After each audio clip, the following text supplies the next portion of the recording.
JDG already against the Akali. I mean, you're actually technically right, because we hit on the Gragas for 369.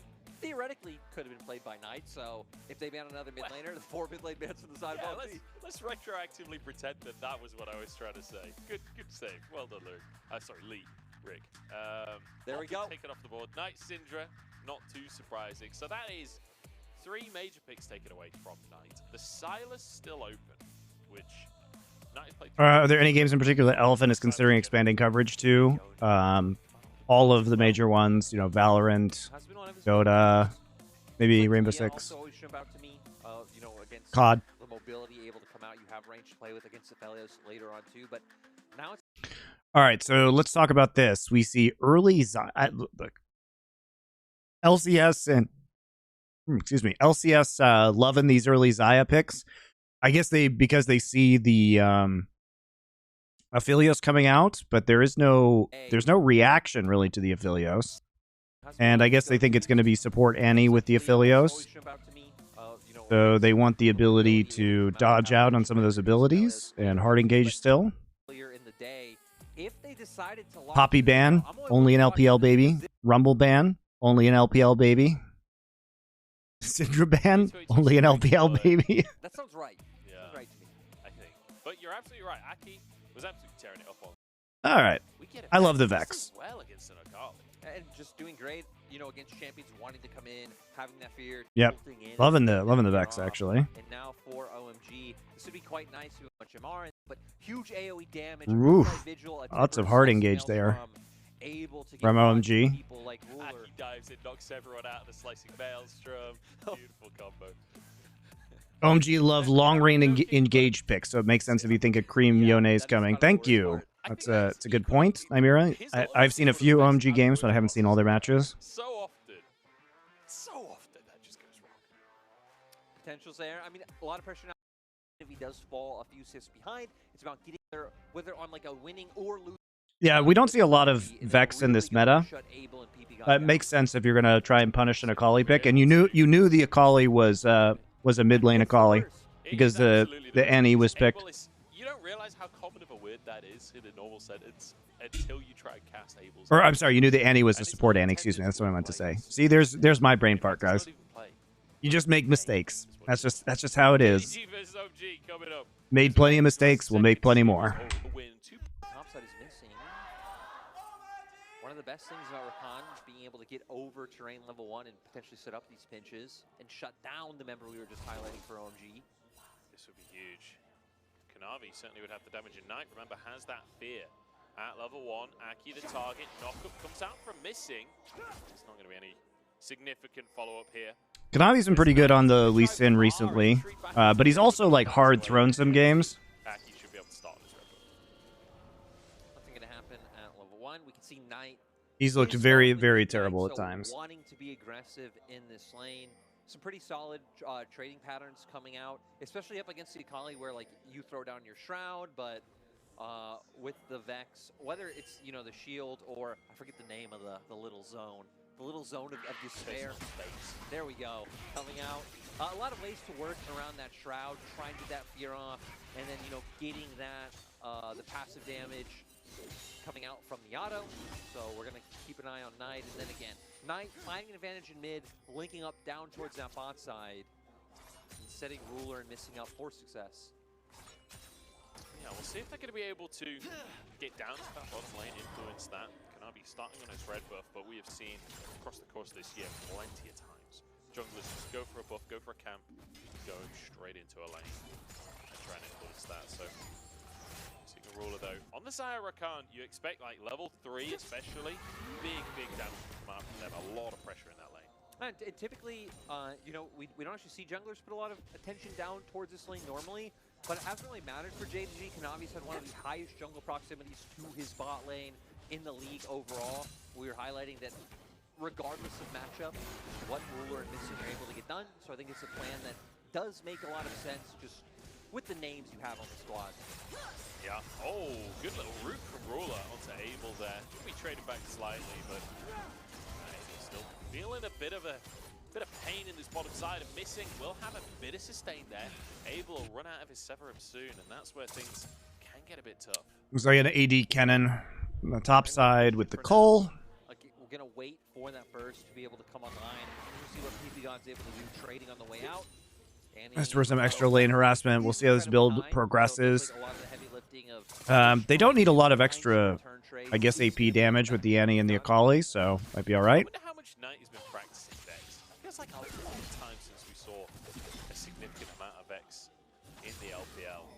And it's one of those champions that seems very simple, but a lot of the abilities do have to be comboed correctly, and you do have to be able to hit the skill shot, which it's kind of a wonky skill shot. It's quite different to most skill shots in the game. Also, I feel like you need a bit of a different mindset when you play Vex, and there's kind of two modes. There's I actually really enjoyed all the Vex picks in spring of last year. She's a really fun champion.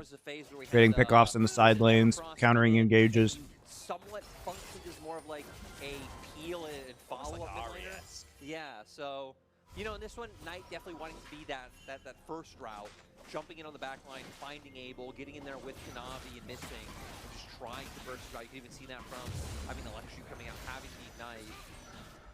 So yeah, it's going to be down to, I was going to say the practice Knight's put in, but I don't even know if this, when you talk about Knight, even if he hadn't put some games on Vex recently, he's in a mid laner that you ever doubt. This is the thing, I feel like And I mean, that's a good point. You have mixed damage side laners, importantly, if Kennen goes AD. Also, Kennen, AD Kennen is just better at split pushing too, so you've got that. If you want to go for the problem is like playing a 1-3-1 with a Aphelios, not super awesome. That's not exactly like the Siege AD you want stationed in mid lane. Fine with using that mana, just wanting to go for the reset. Ignite did come out as well to get Cream low. Knight Probably Annie also crap. He doesn't have the TP, wanting to get here, play in advantageous situations. It's kind of awkward for them to play 1-3-1 when their 3 is Jinzhao, Annie, and Aphelios.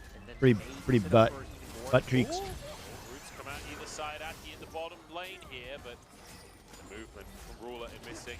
Too good. Cleanse comes out and it will keep JDG's bottom lane alive. And Aki just a little bit, I don't want to say stall in the play, but the timing not exactly there for OMG to be able to get it. Ghost and Flash down for OMG. So definitely being the ones expending a lot to make that play work. It's quite a heavy investment, right, to try and get onto this Ruler.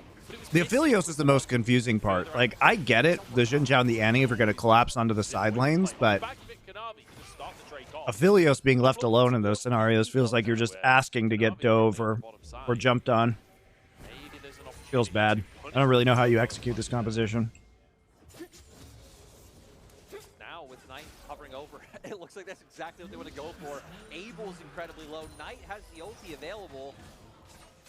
The wave is about to run out. It's not ideal, but maybe they just go for the dive anyway. Abel, about 1 HP, and the Sonic Wave lands. Beautiful from Nice execution. JDG's diving has been very good this year. And so many members there, so much damage available. Knight didn't even need to connect with his ultimate because Kanavi and missing, they find the CC. I believe Knight did get one of the kills, Kanavi getting the other. What a great start and what a great place you want your gold. Yeah, Cream had started moving over, but there's so much she can do. Not there in time. And we're going to see here, Force Glove. I kind of expected Knight to just start his ulti there and find Abel kill himself. But then you see the knockup coming out from the Rakan. Navi just connecting with the Sonic Wave. Has Abel really having nowhere to go. You can't walk down into the Xayah or he'll die. You can't walk up into the Vex or he'll die. So kind of streamlined a very easy Sonic Wave for Kanavi. And there's probably people in chat right now memeing Abel for having Flash available. If he flashes in that situation, it is actually just burning his Flash as well. Like, they're still going to get that dive. It's still 2v4. You still don't have any HP to work with. I wonder why he took Ghost into Rakan. For a follow-up play, I think is the correct decision. Yeah, if anything, right, you would look back at the all-in previously where they were trying to find that kill, gave up so much HP and had to end up in a disadvantageous position where maybe OMG... Why didn't he take cleanse? Differently. So far, so good for JDG. And the fact that they basically did that dive without wave as well. Oh, looks like it is AP Kennen. The dream is dead. The tower, but nobody going down. Finding both of those kills. I actually don't think you're going to realistically 1-3-1 here because the Annie Aphelios Jinzhao is just so bad as the 3 that you have to just kind of play for crazy CC engagements. A bit of proactivity from the squad. And now it's going to be just about counter-punching and reacting to what JDG want to do instead of having unproactive plays. Wave lands on the tree. Won't turn into anything more, just the wave. I think this comp from OMG is just fucking terrible. Oppo? True. Words are hard. Facts. Lucky I don't talk for a living. I gotta say, if OMG wanted to try and opt into contesting Herald, assuming JDG's bot side doesn't start moving up, which with missing on Rakan, you would at least assume maybe going for a slight hover towards that mid lane. Like, you have Slicing Maelstrom on OMG, so it wouldn't be an impossible fight to take, but the difference maker will be that bot lane. You can see Ruler and Missing already making their way up. Yeah, not just Missing, Ruler in tow as well. Could be collapsed on in the mid lane. 369 just going to start a fight with Aki, and here comes the other solo lane of JDG. Picking OMG apart so far this game. They get themselves the Herald, getting a bonus chicken camp. A patch more in the mid lane is Missing. Tries to start it off, but Nighthawk goes wide. Yeah, Missing one to try to take advantage of the fact that Knight has that reset available and maybe turn that into more. Great flank coming out from 369. Point and click CC is Vex's best friend to guarantee that that ult is able to land and convert that into a lot of kills. So JDG, they get a kill, they get a Rift Herald. I have not watched more than fine. EDG versus LNG yet, no. Been able to maintain. So far, kind of going to expectation. I will, though. Looks like they were trying to show us how But probably not today. Shanji has procced Conqueror. Yeah, I guess. Like ceiling, I guess, out of Conqueror. How little Shanji has procced Conqueror. Yeah, I guess. Which, I mean, we're very early in the game. Yeah, I'm not able to find those extended trades where you can really get that one stacked up and start ramping. But then it would kind of leave you wondering, too, how much 369's got value out of it. But I guess for Shanji also having other rune choices available that he could have gone. Yeah. Whether going like an Unsealed Spellbook, which is one of the things you see playing often, or an Electrocute and playing more to just burst out team fights, but playing to keep up that sustained damage if he is ever able to get an extended fight with that ulti. Yeah, we'll see. Yeah, doesn't seem too likely so far. No, it's quite aggressive criticism from the observer. Will Xin Zhao come out in LCK? I don't know, man. There's a lot of really good mechanical junglers in LCK right now, and I think the outplay potential is just a lot bigger on Lee Sin and Elise. And I feel like If anybody's going to pull it out, it's probably like Peanut. And probably only into heavy engage compositions. I think it probably has its place, but... dashes on out, keeps his ward alive. But quite often, JDG do like to play it a little bit slower. They know that they can find advantages in this laning phase. They're doing exactly that. Yeah, Owner might play it, maybe, but I feel like he played Viego before he played Xin Zhao.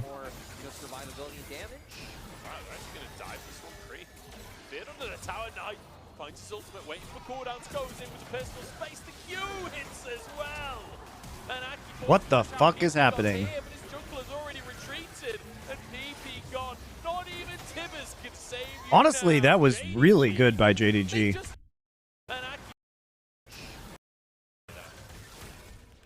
get some plates up for Knight. Na'Vi getting some gold. Konami's already sitting on Sword Drinkers. So they're tracking this Annie on the roam. If we look right here, Missing is there, keeping eyes on the Annie. So they know they have an opportunity to follow up here.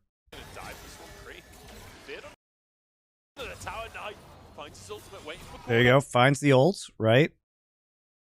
Aki's here, Aki's level 6.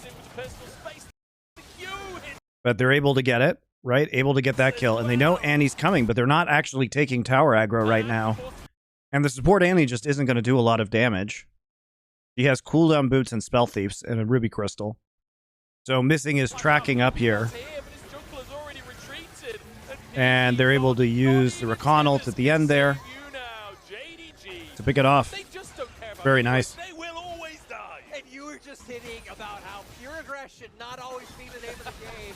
JDG waits and finds the perfect opportunities. Yeah, I like how aggressively JDG is playing this one. Shanji should be fine. Still even had the flash available. Had he needed it to get away. His W is just coming up. If Shanji steps too close, he could flash W, but doesn't look like it's gonna Meanwhile, happen. Ruler's just chilling, getting all the plates and bot side. Holy shit. Really nice dives from JDG. Very well coordinated. Knowing that PP God actually couldn't turn that play around. Oh, no. Into the queue, and yeah, Shanji, even under his turret's too far forward, but looks like 369. Doesn't matter if he dies. They had to waste TP, and they had to waste a bunch of time with their support up here. So it's a turret and dragon in the bot side now. So first turret, all the plates into Ruler. Ruler is mega rich. Not just because he took that JDG contract. I'm going to replay here of what happens in mid. Sonic Wave comes out. It's straight onto Cream. Fear is there, able to follow up. And it seems like he's been waiting for some of these cooldowns to come back up. I don't know if like the shield had been used earlier, but able to wait for another Q to guarantee it. And the key thing here in my mind is missing, following up on PB God. Missing plays this really well. But that's just how you track if you have that advantage. You know, Ruler is crushing the bot lane. They have the wave pushed up. Missing is marking PP God. He's a support Annie, so he doesn't actually deal damage. Best team in the world. Watch my power rankings. It's T1. But I just released a new power rankings last week. Woo. Prowler's Claw build. Yeah, it can be a split pushing crocodile. 3,000 gold lead at 15 minutes. See, it's higher this game, but hell, it's been a week since I've checked that stat. It could just be higher in general at this point. It's almost double in this game. It's 369 once again escapes the 2v1 from Shanji and Aki. Shanji not having his ultimate available for that play. And it feels like no matter where Aki goes, JDG are aware. I say that 369 perhaps aware on this one. Well, he was very aware. It was, you know, that just dissuaded him. He just realized he could win the trade. Yeah, what do you think are JDG's problems? When Kanavi has to play defensively and cover lanes, other junglers are very successful at invading him and basically out-mind gaming him in the jungle. Sometimes they just randomly int. We've seen that from JDG as well.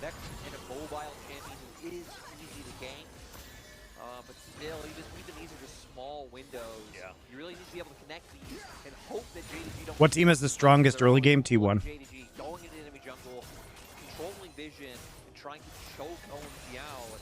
It just doesn't seem like a realistic possibility. You need something big. You need a big kahuna right in front of Dragon. Tibbers on 5 people, slicing Maelstrom, everyone dead. I feel like hoping that JDG don't make plays is kind of like being British and hoping for snow on Christmas. It just ain't happening. 369 though. Doesn't matter if he dies, because he just baited them. W from Rakan. Ult from Rakan. Everybody dies. Ruler has 1 billion damage. Dodges the cannon ult. That's a whifferino on the ultimate from Aphelios. Ruler's still super strong. Goes forward.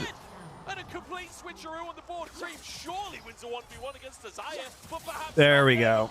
Ah, nice shutdown. Maybe it's OMG. You need to hope that JDG keep making plays like this to set you up for the turnaround. That's a lot of money onto the Akali that you and Darksteel stacks that you wish you didn't just give over there.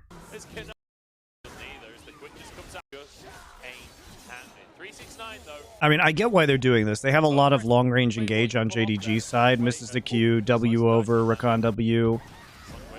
And you really want to get this down. And you think you have an opportunity, especially with Ruler coming in. Flash cannon ult, so he's going to dodge it with the Xayah ult. Pull back, does get stunned, but still takes out Shanji.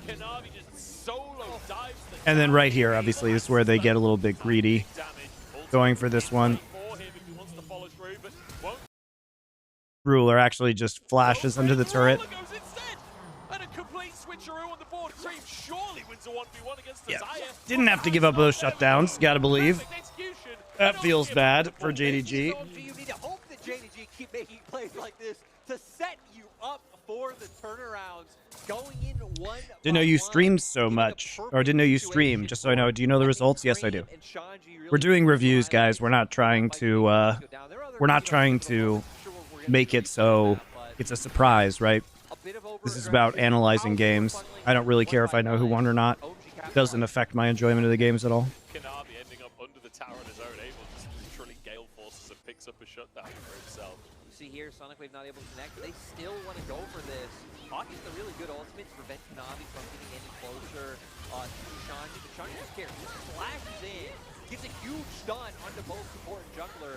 And then sure, at first the trades are starting to go the way of JDG, but look how much Kanavi has to come in. There's the auto into the Gale Force that you pointed out. And now you're left in a situation. 369. Where 369 is underneath the tower against Green. He's got a lot of sustain. There we go. Shanji finishes the kill off. Wait. A 4-player dive. What is the answer? 369. And then sure, at first the trades are starting to go the way of JDG, but look how much Kanavi has to come in. There's the auto into the Gale Force that you pointed out. And now you're left in a situation. They TP on the minion?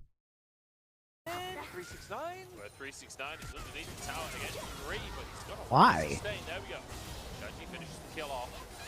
A 4-player dive. What is the answer from JDG? Is they I guess they get bounty gold.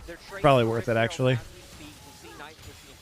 So they at least do have full control over the opposite side of the map, even with that fight down in bot side. My continued sub to your channel is assuming you continue to do bangers and mash. Well, cementing going on in this game. Not only is it going to get the Herald, they're just going to slam it in the mid lane straight away. Knight pulling pressure towards that top side still. The pistol space keeping creep away for the time being. Shuriken goes wide, and here comes Kanavi. Sonic Wave. I should tweet out when I go live. I mean, maybe, but Twitter just suppresses links, so is there really a point? Rulers moved on over. The Herald usage is beautiful. Why should I tweet out when I go live when you could turn on Twitch notifications for when I go live? Checkmate. OMG now going to get some nice resets and maintain that 6K gold lead. With Hex Victory coming up in 15 seconds, which OMG do have control of bot side river. We've seen with JG making all those plays towards top and OMG committing towards bot. They already have solutions set up.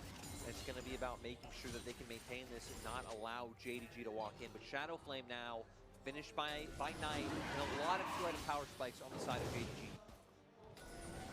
Shadow Flame for Shadow. See? I think that the trick with stream live tweets is they do very badly. First off, the algorithm suppresses them. I think it's fine if you tweet out and then you just delete the tweets afterwards. You just have to clean up your timeline, because otherwise your timeline just turns into a bunch of my stream is live tweets. I think that's the play. Wolf taught me that play. That's always going to be nice to try and find your way back into a game. I love it. I love this. They hate 369. Every single play OMG have made this game has started with them trying to pick 369. Here we go, Dominus available. He's got his team nearby though. If he can just survive, he cannot just survive. He goes down. Missing now could be in trouble. In goes Knight. No, two taps across the whole team. And now the rest of the squad are looking to clean things up. Kanavi diving once again, not dissuaded by the previous play, and survive, walks away. Abel in the midst of everyone. Trying to the players missing, goes down, but Ruler's still on Kanavi. All right, they're just literally going to do the same play again. I do admire OMG's commitment to clown fiestas. Ah, yes, the death brush. All the ultimates. Problem is that Vex has a 1 billion engage range.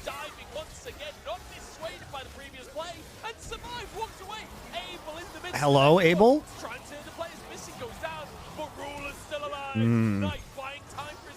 You know, I admire that. He's gonna pull it. Oh, he saw it flash. Ooh. Okay, OMG. Okay. What? It's a fiesta, but you love to see it.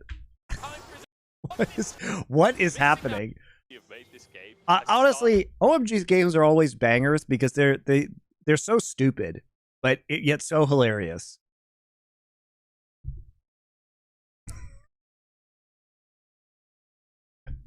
Like I love OMG. Look at how stupid this play is. But what other team? What other team is going to do this? Like, how stupid is this play? How stupid is this play? You know that they're going to be pushing up mid lane right now, right? I appreciate the commitment to the Hail Mary. I love it. I love this. They hate 369. So you have no vision. I love OMG. I love OMG. You have no vision. Oh, we got the black screen finally, guys. It finally broke. Got to be once every stream. Okay. You have no vision. Literally none. You know they're mid lane and are probably rotating over so that they can take this tier 2, right? That's the clean play that you want to make if you're JDG. So what do you do? What do you do? You just use everything. You use everything. Tibbers on the Prowler's Claw Renekton. Just blow him up. Tibbers. Cannon ultimate. Everything.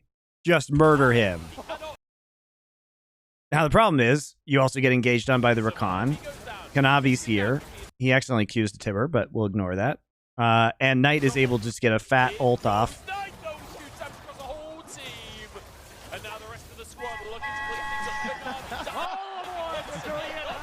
Thank you, Sebastopol 2991996. Are you the Russian Sebastopol or the Californian Sebastopol? I also love that Cream manages to get out of this incredibly shitty situation. So he survives.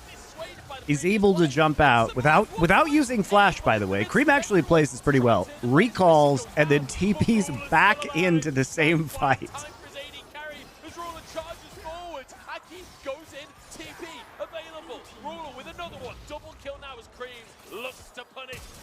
Only an LPL, guys.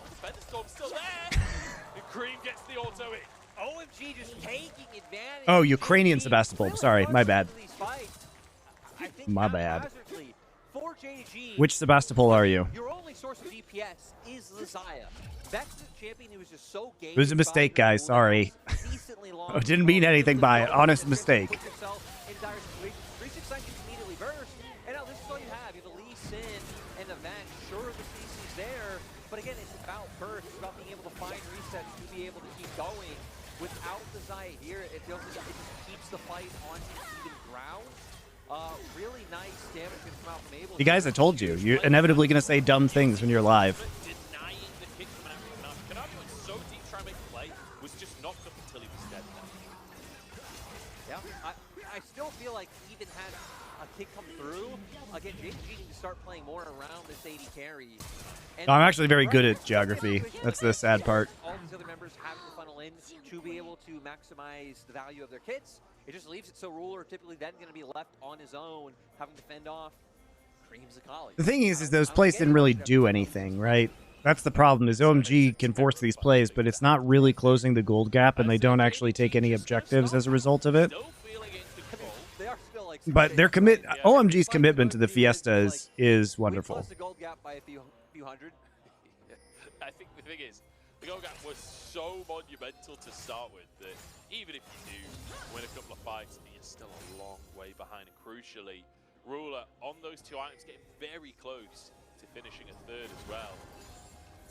But I feel like OMG have clawed their way back into things.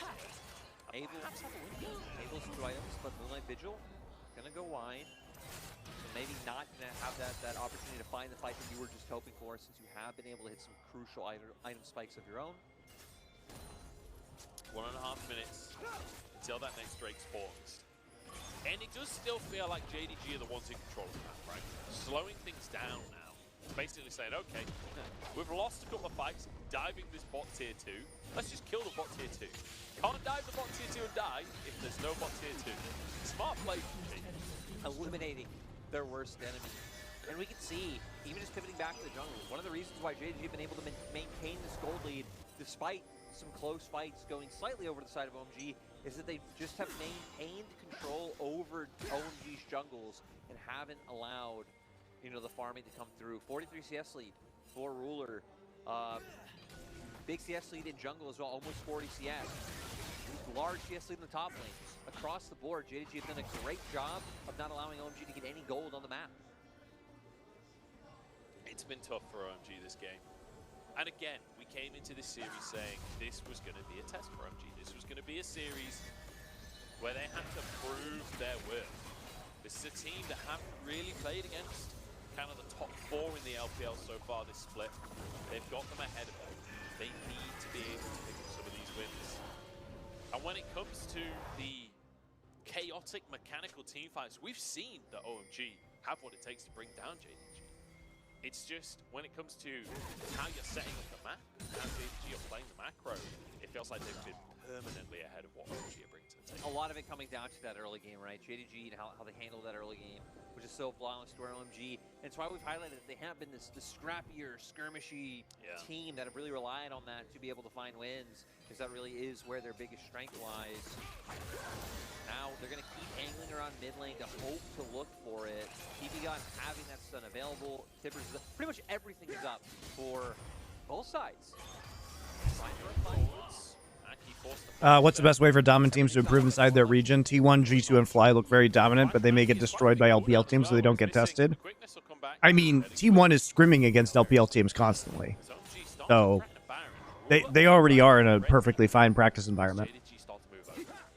There isn't a way, is the answer, which is why the regionalization of LoL is bullshit. We would actually have internationally competitive Western teams if they could constantly play against Korean and Chinese teams and lived in Korea. Just the facts, guys. If there was a global league based in Korea, Western teams would do better. Oh my, I can't believe he stole that.